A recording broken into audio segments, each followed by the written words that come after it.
Often I face a question, some people who are very close have asked me that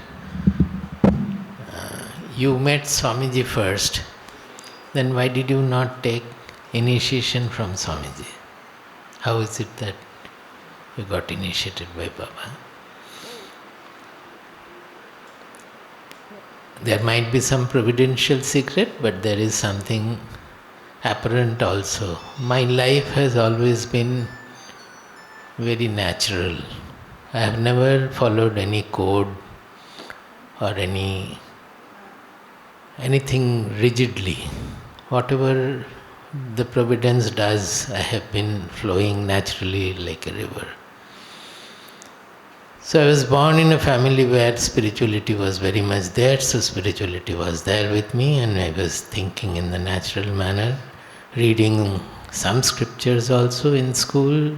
School means when I was young, like Viveka Chudamani or Vivekananda's Raja Yoga, Bhakti Yoga, and some others also, Sri Aurobindo's some book. But whoever saint used to come to Jamshedpur, the whole family used to go to listen to lectures. That was there. I had listened to many other saints also who came first to Jamshedpur. Then in 1966 we heard about new sannyasin coming in the lecture hall there, Madrasi Sammelani or Gujarati Sammelani, Gujarati Sanatana Samaj. I believe it was Gujarati Sanatana Samaj. And we went there. And that was our Swamiji. Now, on that day, after listening to Swamiji for the first day, when we were coming back, I still remember in the card itself the discussion was going on. The difference with all the other saints we have listened to, this saint seems to be absolutely different. There is something very deep which touches the heart. It is not appearing to be just philosophical or theoretical or something very giving some knowledge. It is something else. That was struck, I think, most of our heart. That struck most of our hearts, whoever was there in the car. That is what I remember. Now there one day, one of the days, Swamiji spoke very vibrantly about his Gurudev Baba. It was very touching. All got very much charged with that. It was the first series of lectures there, first series of English lectures in Jamshedpur from Swamiji. And that day I also felt the touch of it and got quite inspired. As Swamiji has written in other place, he also remembers that day when Swamiji came out of the stage, came out on the corridor, he found a young boy standing with two, a little older than him, one lady and one person, a little inquisitively looking at Swamiji.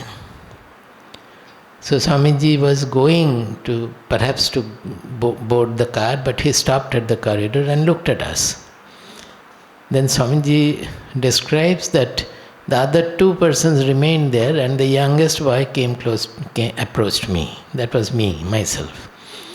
And asked, "Who is this Baba you have been talking about?" I was in class 11, just our exams were over. We were waiting for the results to come. The higher secondary exams were over. It was 1966. I was about 16 plus or 17 years old. So, Swamiji told about Baba, very briefly about it, and where is he and how is he. That was it. Then that year itself I went to Calcutta to the college, and rarely sometimes Swamiji's visit in February overlapped with the Saraswati Puja when we had 2 days of vacation. I could come and listen to him. Not many times, some years I did. That was it.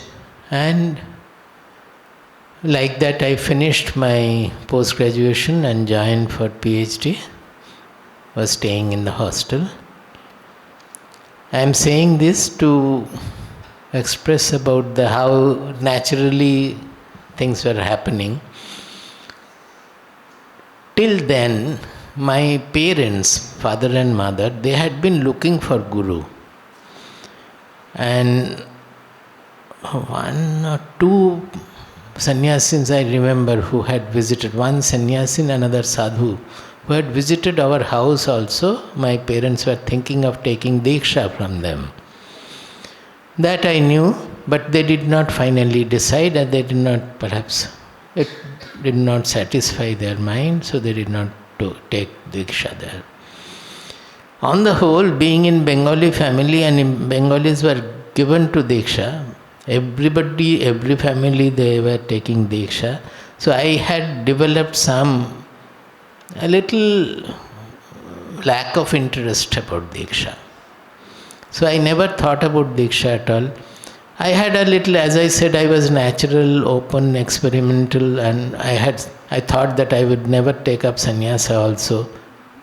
I thought that I will, like that it was. So I never thought about Diksha at all, that there was no question of asking Swamiji for Diksha at that point even. Now, my parents did not take Diksha, and I did not think of Diksha at all. The two persons who were standing with me in the Gujarati Sanatan Samaj while I first went to Swamiji and asked, one of them was very well-read person, knew everything from homeopathy to physics to spirituality, everything. He was our philosopher guide. So he wrote to me that Calcutta University, there is a book on Sankhya Yoga Darshana, very thick book, which was introduced as in the philosophy course of Calcutta University. That was written by a saint in Devghar. That ashram is still there. It is Sankhya, I have forgotten, I have the book. It is in Devghar, and the parampara is from that sannyasin. It is still continuing. So that book he wanted me to buy from Calcutta University, and when I come to Jamshedpur, to give it to him. So I had about 1 month or so in my hand. I bought the book, and it was with me. Since it was with me, naturally I opened the book and started going through reading. Very soon I got fully absorbed, deeply absorbed, went on reading. So otherwise also I was given to thinking about this truth, this spiritual truth, and reading sometimes here and there, as I said, Raja Yoga or Viveka Chudamani and all. Some ideas I had already from the books and from the lectures I had listened to. I had some idea. But that Sankhya Yoga, and not only the idea I had always been thinking in my original manner. That was there in general studies also. I was given, I have not much listened to the lecturers or teachers so much about the subjects. I liked many of the teachers, not because of the subject they taught, but because of the personality. I gained a lot of qualities from them. So I regard them, I still remember them. But subjects I have not studied much from the teachers, not given to it. So when I would read and something will catch my attention, I would go very deep into it, consulting many things. So in that book, in the Sankhya philosophy, some of the concepts there, it did not match with the concept I had formed about the spiritual truth, about the Atma or Brahman or whatever I had thought. So it was a great contradiction, because I was thinking that if this, what they have said, is true, then the sadhana will be entirely different. It cannot be like this, whatever I was doing so far. By that time I had passed MSc, so I was maybe 21 years old also, 22 years. So I was in a conflict. Then what am I supposed to do? Then when I was thinking, suddenly I remembered that somewhere in the books I have read that when the mind inquires and we don't get the reply, there is a question, we should seek a person who has crossed the ignorance, who a knower or a saint. Go to a saint and ask about your dvandva, whatever conflict you have. So it was a sort of a dvandva, because I was very serious about my spiritual sadhana even then. Right from the beginning I was serious. Whatever sadhana I thought, whatever I thought was spiritual sadhana. So where can I go to a saint now in Calcutta? Suddenly I remembered Swamiji had told me that his guru is still living, and it's only about 100 miles from Calcutta in Dakshin Khanda. The name Dakshin Khanda I remembered. So I went to the station. I was given to moving around like a sannyasin alone in those days. In my college days and university days, I have gone alone many places alone, through the forest, along the beach, on the bank of river, all alone in the lap of nature. And I always used to tell people that never go with another person, because you will not have then, when we are alone, then only nature becomes our first friend and first company. Otherwise we won't get the company of nature fully. So that was my principle. I had been doing naturally, and I had been proposing this practice also, that you should go alone. Even at our home also, any time in the morning, early morning, evening, I used to go on a hilltop and sit there. Many evenings I have had very good experiences there, like that. So it was not difficult for me to just put up a bag with one set of extra dress and towel and walk along. So went to Shialda station, inquired about where is Dakshin Khanda, etc. and I got the information that I have to get down at Jhamatpur Bahran, past Navadvip, far away from Navadvip, and it is there near that. So I got a ticket and reached Jhamatpur Bahran. There we asked about a person like that. Some information we got and started walking from there. First washed my face and everything. It was a long journey. Those days in 100 miles, particularly that route, it was a single line. So it took quite a tiring journey.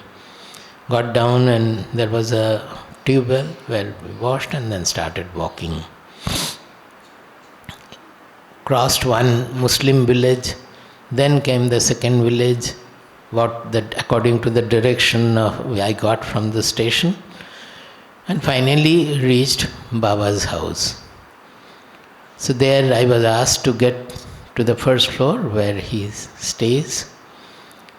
It was a creaking staircase, a mud house, two-storied mud house. Baba was on the first floor.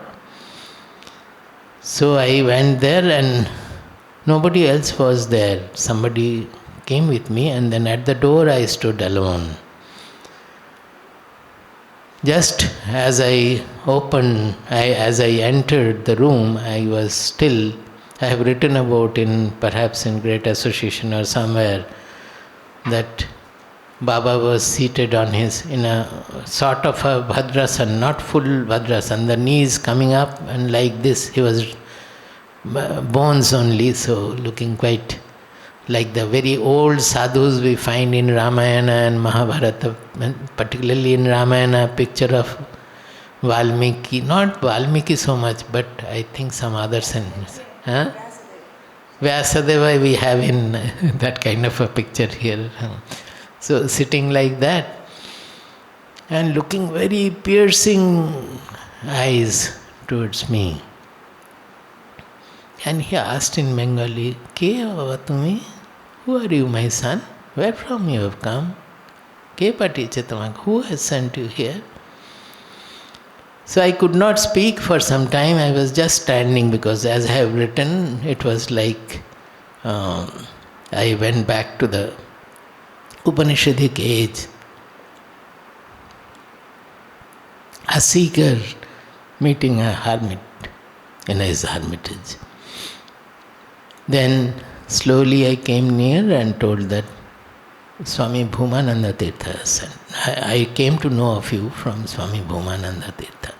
Then with that teethless lips, they went spread up to the ears, and I said, oh, Bhuma. Bhuma अनेक के पाठा है माझे Bhuma sends some people to me, of course. Otherwise, nobody knows me.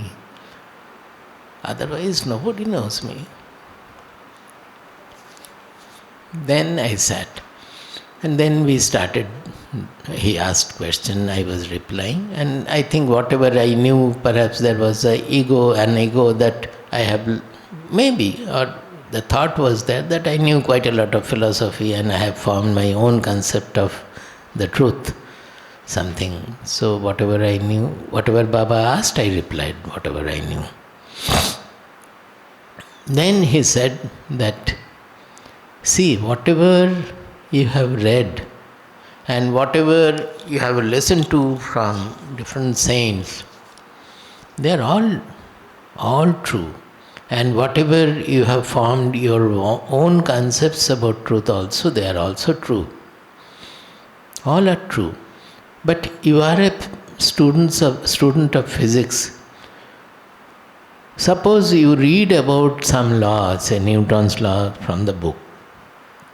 You understand also, you do the problems, solve the problems mathematically based on that law. Everything you do. But then you are taken to the laboratory and you verify the laws with the experimental apparatus and find out what it means in experiment. Is there not a difference between the two knowledges? I said, yes, certainly. We may know the theory, but when we know through the experiment, it's experiential. And there won't be any doubt about what it is. Theoretically, we may explain the same experiments in our college also. We explain it to Newton's laws, then we find they are not fully correct. We go over to Einstein, we go over to quantum mechanics, and so many. The laws, the theory goes on changing. But the fact remains fact. It doesn't change. Then he said that it is exactly like that. I will put you in the laboratory of spiritual experimentation, and that is what is called Diksha. I will initiate you in this path. Then you do your own experiment, find out all the results. And when you are satisfied with the results, you will find that it is nothing new. They are all written in the books. Whatever books you have read, it may not strike at that time, but when you have done the experiment yourself, you will find that everything is written in the book. So that is the Diksha. So my concept of Diksha, whatever I had about Bengalis taking Diksha, that got completely transformed. I told him that, oh, if that is Diksha, then will you initiate me? I would like to take Diksha. So that is how my Diksha happened. That the answer to the question I raised in the beginning, that why did I not take Diksha from Swamiji and why did I go to Baba? I went to Swamiji in the natural manner of listening. I went to Baba in the natural manner of satisfying my inquiry. And the Diksha came on the way. It is not that I took decision of I will go to Swamiji and I will not go to Swamiji, I will go to Diksha. I will not go to Swamiji, I will go to Baba. It was not under any such decision making. But you can always say there is a providential design which clicks and harmonious, and that is how a person goes to some guru, another person goes to another guru. It depends on the deepest harmony or the tune of our heart, something is there which takes us there, and there is a providential design in everything happening also. And although I went to Baba, finally we have come back to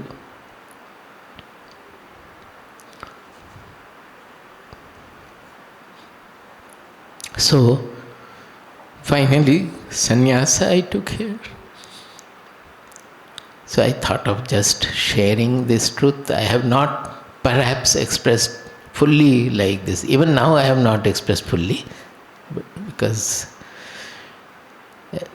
is the first time I have expressed perhaps so much about this. It came to my mind, so I shared it. Okay.